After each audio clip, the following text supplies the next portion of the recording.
দিদি কি ভয়েস যে দিলেন, কোটি কোটি পুরুষের মনে জায়গা করে নিলেন। আপনারা প্লিজ দিদির এই ভয়েসটি শুনে যাবেন। বর্তমান যুগে দুই একটা মাইয়ে আছে যারা বিয়েডারে ব্যবসা মনে করে। আসলে তাকে মাইয়ে কইতেও লজ্জা হবে। এরা বিয়েডারে ব্যবসা মনে করে।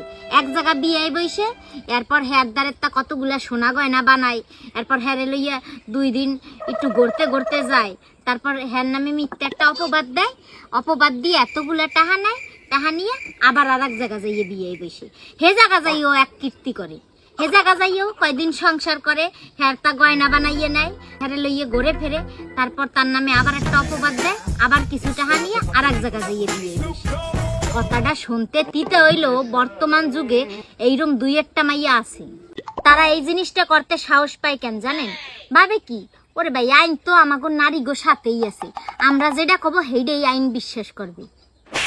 যদি নারী পুরুষ সমান অধিকার হয় তাইলে এই ক্ষেত্রেও নারী পুরুষ সমান অধিকার হইতে হবে। যদি নারী দোষ করে তাহলে নারীরে শাস্তি দিতে হবে, যদি পুরুষ দোষ করে তাহলে পুরুষের শাস্তি দিতে হবে। অনেক পুরুষ আছে যারা নারীর দেওয়া মিথ্যা অভিযোগে তাকে জীবনটাই শেষ হয়ে গেছে। ডিভোর্সের ক্ষেত্রে ভালো মতো তদন্ত করিয়া যার দোষ তারে শাস্তি দেওয়া উচিত। একা যে পুরুষ কিছু না করগেও পুরুষ মাইয়েটারে টাকা দিয়ে ডিভোর্স দেবে এটা না। যদি মাইয়েটার অন্য কোনো জায়গায় রিলেশন থাকে তার সাথে চলগে যাইতে হয়, তাইলে পুরুষের যেরকম অন্য জায়গায় রিলেশন থাকলে আর একটা বিয়ে হতে গেলে অনেকগুলো টাকা দিয়ে বউরে সারগে দিতে হয়, এরকম বউরও করা লাগবে। পুরুষরা অনেকগুলো টাকা দিয়ে তারপর আর এক বেটার লাগে বিয়ে বসতে হবে। এইরকম আইন হইলে ওই মাইয়েগুলো ভয় পাবে যে না এই কাজটা আর করবো না, তাইলে আমার টাকা দিয়ে ছাড়া লাগবে। অথচ তারা মনে করে কি আইন তো নারীর পক্ষেই কথা কবে, মিথ্যা একটা অপবাদ দিয়ে এতগুলা টাকা লইয়ে বেটার দ্বারেরটা চলগে যায় আর এক বেটার সাথে বিয়ে বসে। তাই কইতেছি ডিভোর্সের ক্ষেত্রে কার অপরাধ বেশি এইটা বিচার করগে তারপর শাস্তির ব্যবস্থা করা উচিত।